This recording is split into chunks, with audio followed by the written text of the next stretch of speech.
I was having trouble with my device. Thank you. Councillor Robinson, are you able to vote?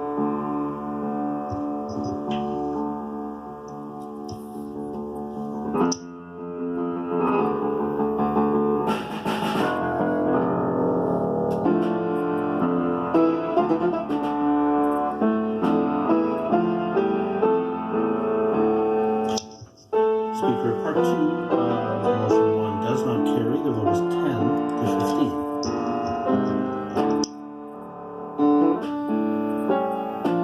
Part 3.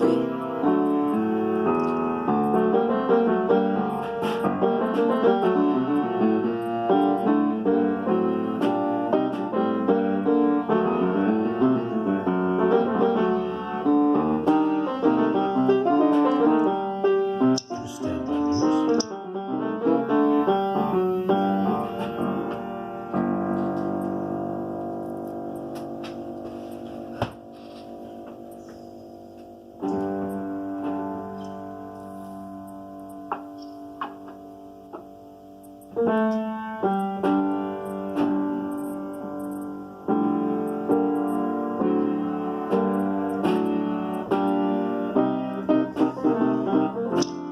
Madam Speaker, just stand by for a moment.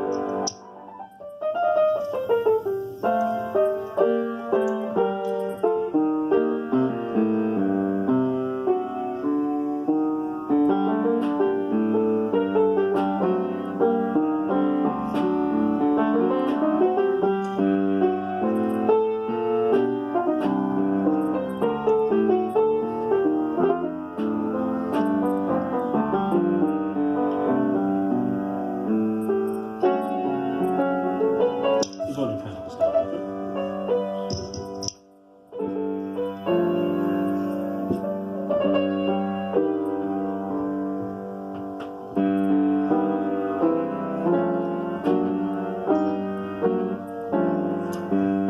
Speaker, on a point of order. We're in the middle of a vote.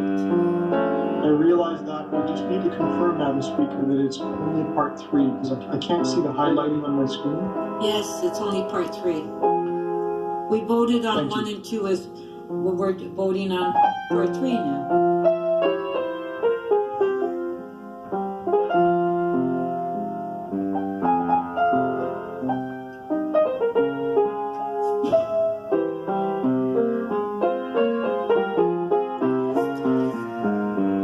Speaker, part 3 carries unanimously, 26 in favor.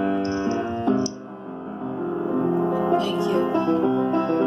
Item is amended. All in favor? Do we want a recorded vote on this or no?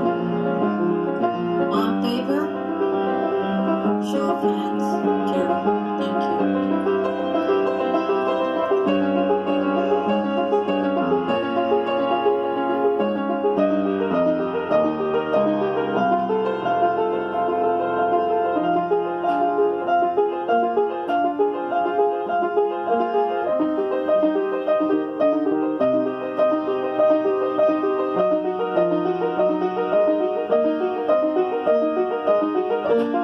So our next timed item is EX 31.2 Ontario Line Transit.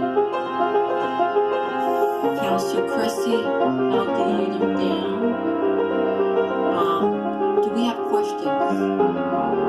Councillor Cressy. I have a few, thank you, Speaker. And I can direct these to, I can start with James in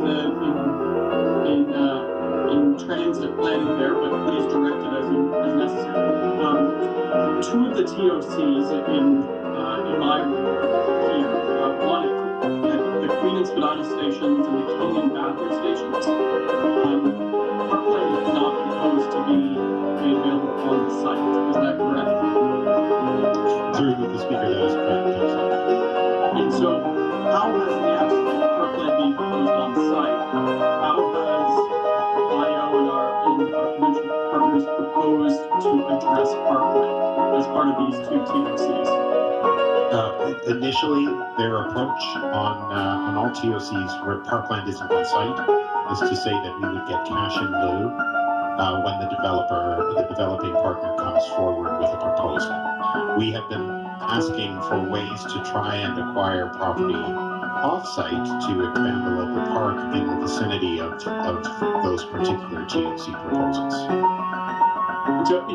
So in the property in the vicinity of these proposals, and I know it's been referenced in previous council direction here, is this the expansion of Victoria Memorial Square, the current park, to expand it to some of the 535 Wellington or 49 Bathurst Street properties? Through the speaker, that's correct, Councillor. The parking lot areas have been considered a good area to expand that park. And is that an area that Parks, Forestry, and Recreation have identified they would like to see the offsite acquisition take place? Through the speaker, that is my understanding. I'm not sure whether Anne-Marie Nassar wants to add anything to that answer. Anne-Marie, I know you're retiring at the end of the week.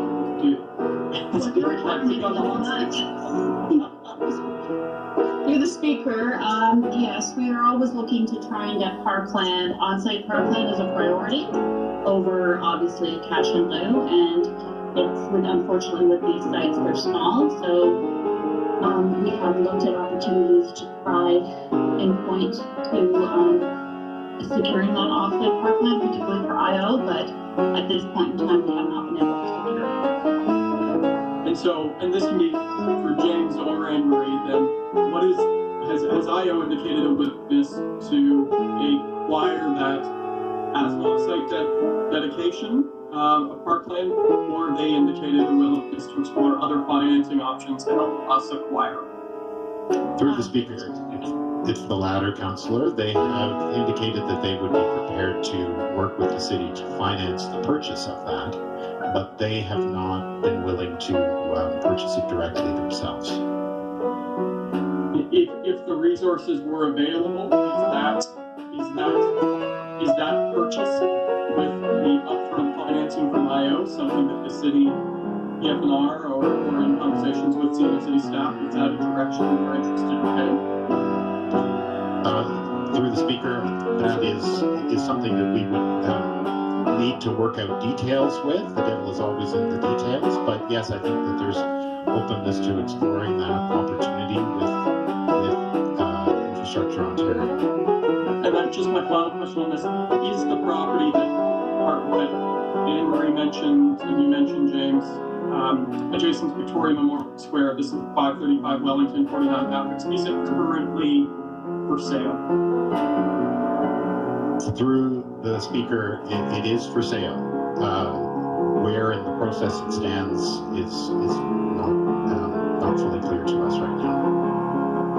Okay, those are my questions. Thank you, James and Anne-Marie. If you get no more questions, congratulations on the retirement.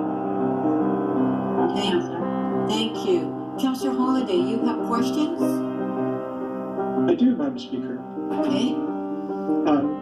Through you to planning, I wondered if you could tell Council a little bit about how this process is different than typical planning applications and site plan applications, and in particular, in a regular application, the public, councillors and anyone involved gets a chance to go through the documentation and details, and there's an opportunity for scrutiny or feedback, or an opportunity to put in opinions. Could you tell me what the vision is going forward and how that mechanism might work? Through the speaker, Deputy Mayor, it's Greg Lintern.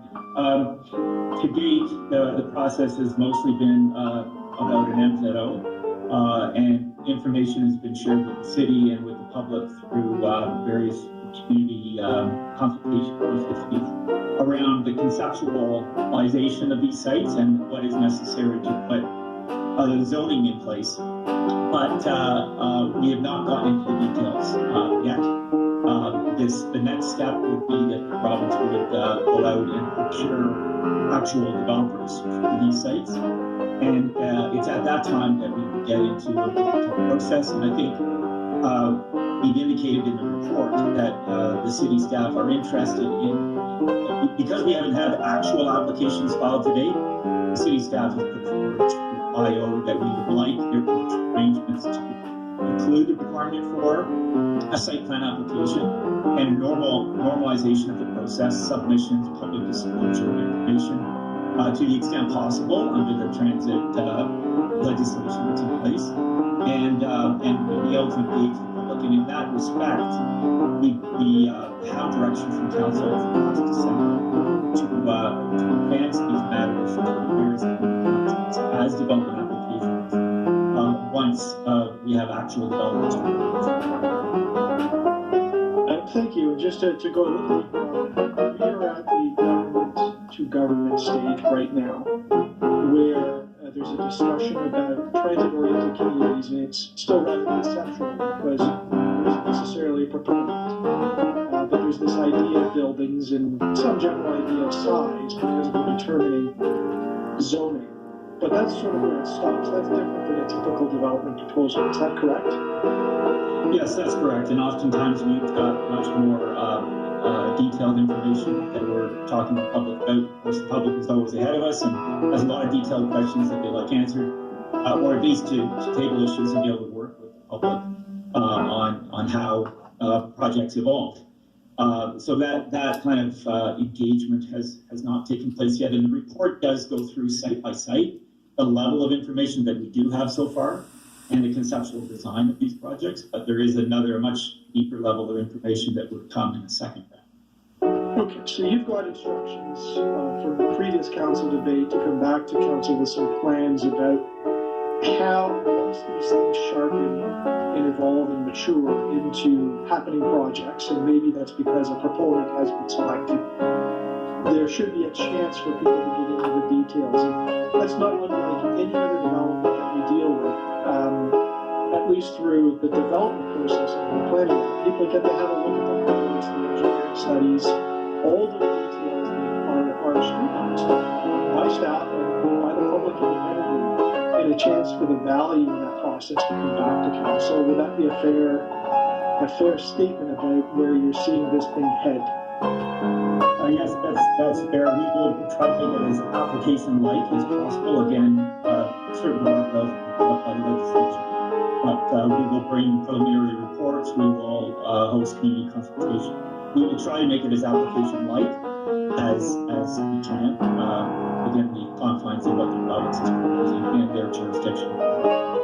Okay, and then finally, do you envision some mechanism for people to get access to the documents as opposed to having to ask for an FOI request or something that, I mean, I don't know if there's something that you can do to serve this information so that people have that opportunity to go through it, specifically if it's within their community, you know, maybe near their home, they want to take a close look. Right, and today IO is publishing information that they're making publicly available on their website. I think as we get into more development applications that the city entertains, if applications are filed, we put them on our application information center with all this information. We provide as much access as we can. And we'll certainly look at how we can enhance our website to provide as much information as possible. Thank you. Thank you. Councillor Wong Tan, questions?